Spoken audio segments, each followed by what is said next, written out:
So as we're working with Allie here, it's so important to remember that Kat's working a lot right now on, as she's going over just some of these posts, these poles, that she's rotating her pelvis and going to the next one to try not to use her hands, but to get him to steer through his rib cage, because anytime you pick up those hands and you're starting to steer him through the mouth, you're rotating the pole the wrong direction, right? So you're rotating it in a way that's going to be counterproductive to his neck and to his thoracic sling and to his shoulders to open that up.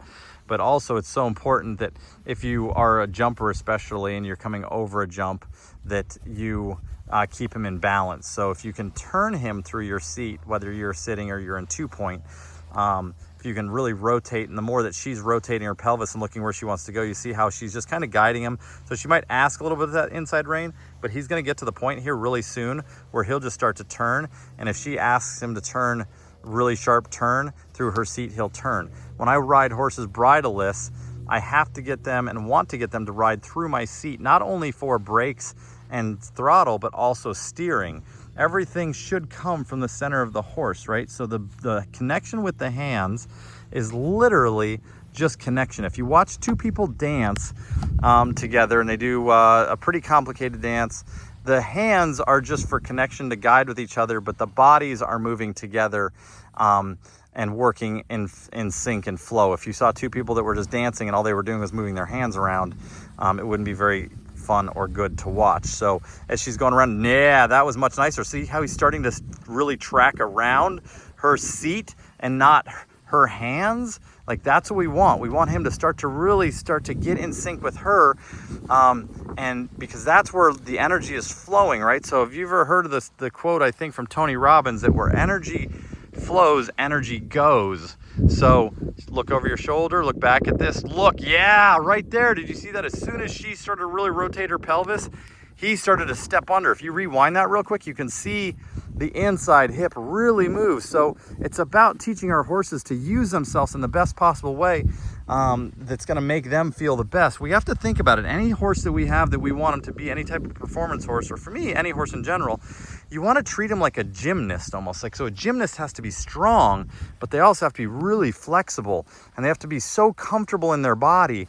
Doesn't matter if you're a gymnast, if you're a tennis player, anything that you're doing where you need to use football, soccer, anything where you need to use your body in a way, it has to become second nature to you. So good boy. So getting a little snack at the end here.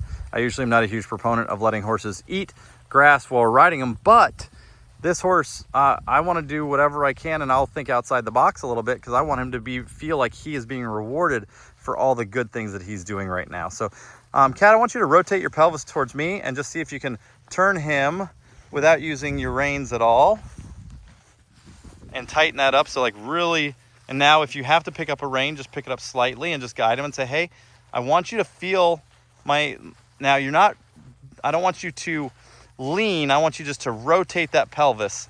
Like you're really rotating towards me. Really look over your shoulder, look over your shoulder. Aha! Okay, see, as soon as you looked over your shoulder, you got a horse that started to turn. I'm gonna get in front of you real quick, and then I want you to really look over that shoulder and rotate it, like make it a big deal. See how he's really stepping under with that inside hip now? She's not having to do anything at all with that rein. So that's what I'm talking about. It's not about leaning like you're on a motorcycle one way or the other.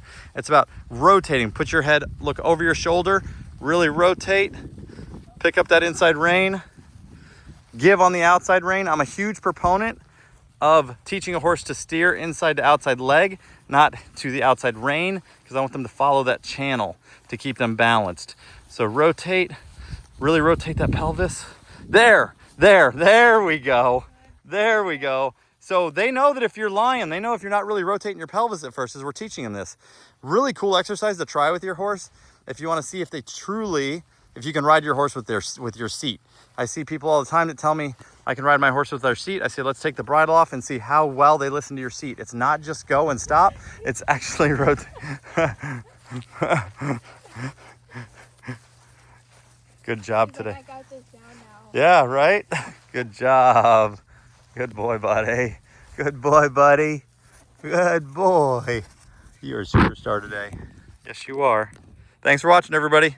Subscribe if you like this.